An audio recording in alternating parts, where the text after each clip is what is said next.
ለሰከበ አሁን እዚያውን ከበድ ያለ ነገር ብጀምር ሁሉ ሰው ለጥቅ ምስጢረ ሥላሴ ሲባል ምስጢረ ሥጋዌ ሲጀመር ለጥ እንደው ታሪኳ ስትመጣ ያችን ባይሆን ትሰማላችሁ አይደለም?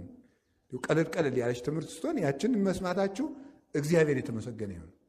አሜን በሉ እንጂ ሌላው ላይ እንቅልፍ ነው። ለምንድን ነው መመርመር ያቃተን? አሁን እኮ የሚገርማችሁ እኮ ሰው እያመሰገነ መስሎ ቢረግመን ራሱ አንሰማውም። ሰው እኮ አይሰማም። አሁን ይንቀልህ ቢሉት ራሱ የሚሰማ አይመስለኝም። አይመረምርም። ቅጥነተ ሕሊናው ይውላችሁ ሲበላ ሆዱ ወፍራም ስለሆነ አይምሮውም ወፍራም ነው፣ ቀጭን አይደለም። አይሰማም። መመርመር አይቻለውም። ረቂቅ ነገር አይረዳውም፣ አይጠጋውም እያልኳችሁ አይሆንም። ሰው ካልጾመ ልቡ ይጨልማል፣ ልቡ ይጨልማል። ስለዚህ ምንድነው የሚለው መሰላችሁ? ይሄ ምንድነው የሚባለው? የጎሰቆለ ወይም ትቢያ የመላበት መስታወት ይሬስዮ ለገጸ ብሲ ድሙነ ይላል ወግሪስ። ይኸውላችሁ ምን ማለት ነው መሰላችሁ? ይሄ ትቢያ የመላበት መስታወት የቀዩን ሰው ፊትም እንኳን ቢሆን ጥቁር ያደርገዋል ይላል። ተመልከቱ፣ ጥቁር ነው የሚያደርገው።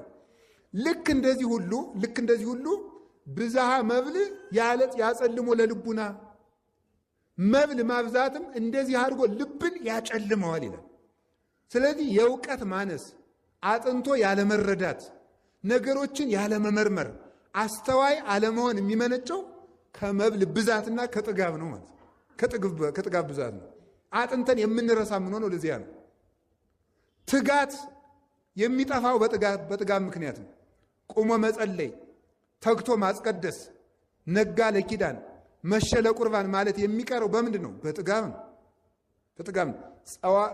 ተመልከቱ፣ ስጋሁ ለጸዋሚ እይትካህሎ ከመይኑም ኩላ ሌሊተ መጽሐፈ መነኮሳት የሚለው የጾመኛ ሰው ሰውነት ሌሊቱን ሙሉ ተኝቶ ማደር አይቻለውም ነው የሚለው።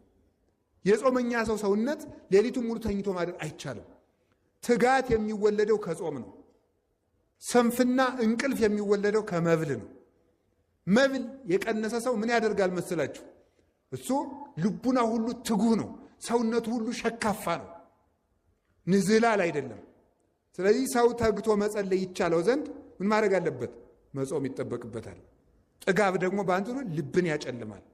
እሱ ብቻ አይደለም። ምድረ ሆፃ ይላል ተመልከቱ።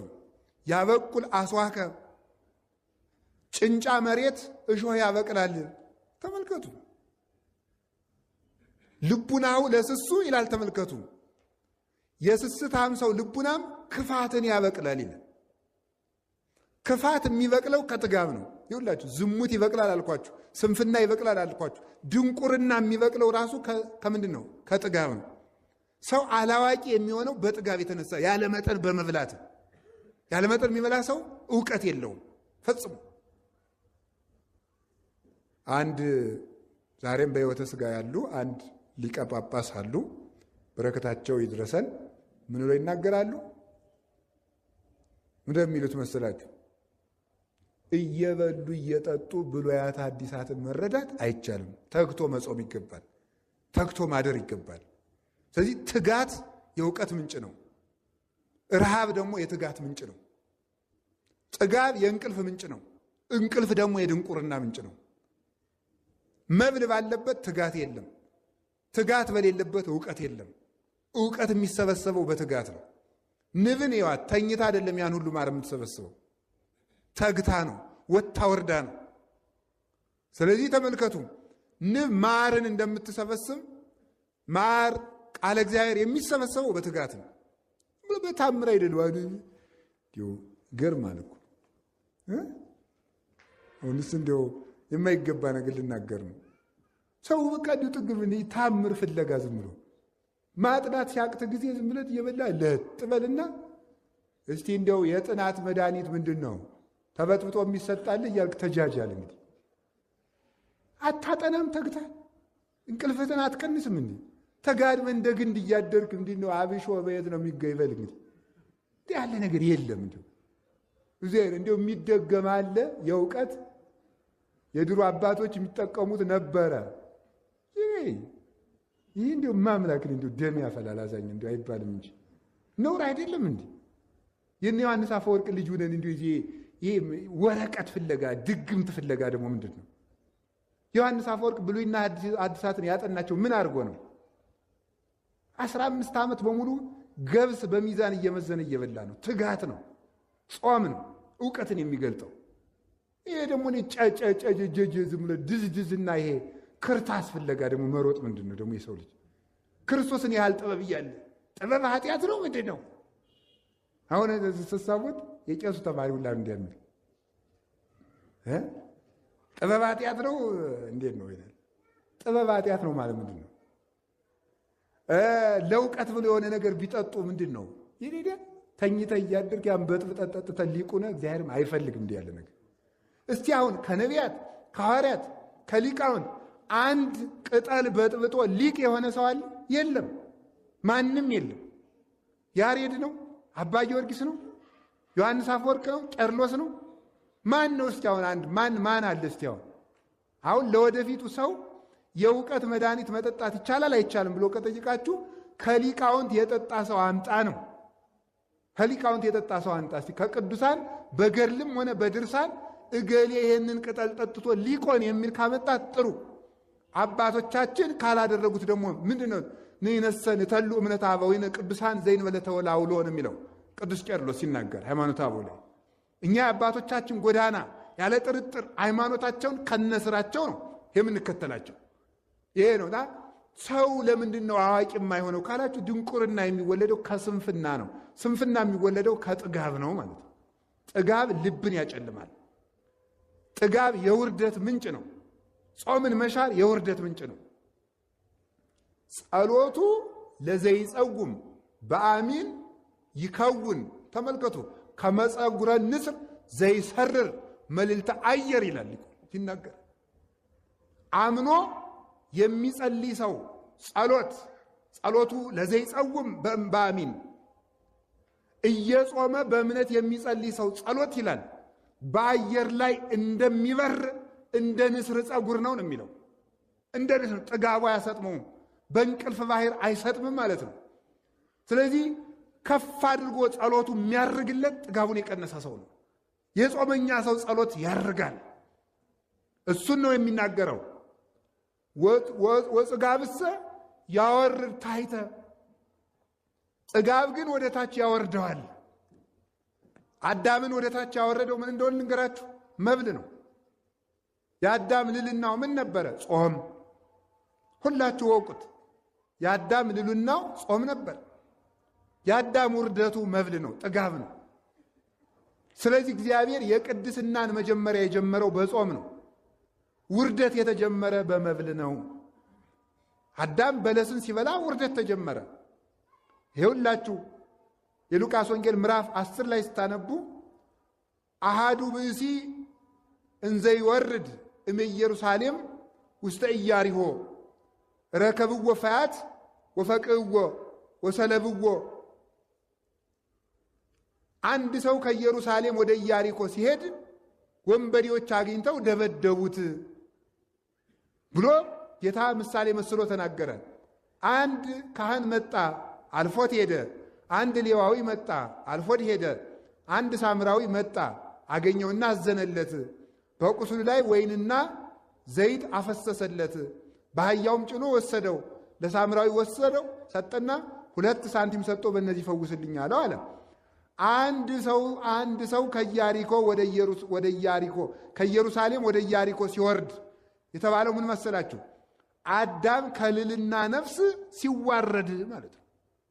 ሲዋረድ ወንበዴዎች አገኙት። ወንበዴዎች የተባሉት አጋንንት ናቸው። አዳም ከኢየሩሳሌም ወደ ኢያሪኮ ሲወርድ ማለት ከቅድስና ወደ ኃጢአት ወደ ውርደት ሲወርድ አግኝተውት ወንበዴዎች ደበደቡት ማለት። አዳም ሲወርድ አጋንንት ደበደቡት። አዳም መውረድ የጀመረ በምንድን ነው? በመብል ነው። አጋንንትን የሚሰበስባቸው ምንድን ነው? መብል። አጋንንት እኛን በዝሙት የሚደበድቡን፣ በቂም የሚደበድቡን በምን ይመስላችኋል? በነገር የሚደበድቡን በምን ይመስላችኋል? በጥጋብ ነው። አዳም ሲወርድ የተገኘ በመብል ነው። ሲወርድ ባያገኙት ወንበዴዎች ባልደበደቡት ነበር። የደበደቡት ደግሞ ሲወርድ አግኝተውት ነው። የወረደ በጥጋብ ነው። አየህ። ስለዚህ አዳም የወረደ በመብል ስለሆነ የአዳም ውርደት በመብል ስለተጀመረ ትንሣኤያችንን ክርስቶስ በጾም ጀመረው። ለዚህ ነው መጀመሪያ 40 ቀን ጾሞ ስብከትን የጀመረበት ምክንያት። ውርደት በመብል እንደተጀመረ ትንሣኤ በጾም ይጀመራልና የመጨረሻው ሕይወታችንም ጾም ስለሆነ መብል አይደለም። የሚገርማችሁ ተመልከቱ። ዝውቱ ግብረ አይርው ማር ይስሐቅ አዘውትሮ ጾም እየሻሩ በሕግ ከተወሰነው ሰዓት በታች ሰዓት እየቀነሱ ጾምን ቀንሶ መብላት የእሪያና የአሳማ ሥራ ነው ይላል። የአሳማ ሥራ ነው። ምን ትሑቱ ግብረ ተመልከቱ። ግብረ አይርው የአሳማ ተግባሩ ምንድን ነው ብለህ ብትጠይቀኝ አለ አሳማ ተግባሩ ምንድን ነው? አኮኑ ተጸምዶ ለመብል ዘይንበለ ውሳኔ ያለ መጠን መብላት ነው እንጂ ሌላ ምንድን ነው? ያለ ጊዜው መብላት አይደለምን ይላል። በመጽሐፍ ቅዱስ አሳማ እንደማይበላ ታውቃላችሁ አይደል? ይበላል አይበላም? ለምን የማይበላው? አሳማ ለምን የማይበላው? ሆዳም ስለሆነ ነው። አሳማ አይበላም ማለት ሆዳም ሰው አይጸድቅም ማለት ነው። ገብቷችኋል? አሳማ አይበላም ማለት እሱ ነው እንጂ እግዚአብሔር ስለ አሳማ አለመበላት ብቻ ነው የሚተናገር። እያንዳንዷ የብሉይ ኪዳን ቃል ወርቅ ስለሆነች ነው።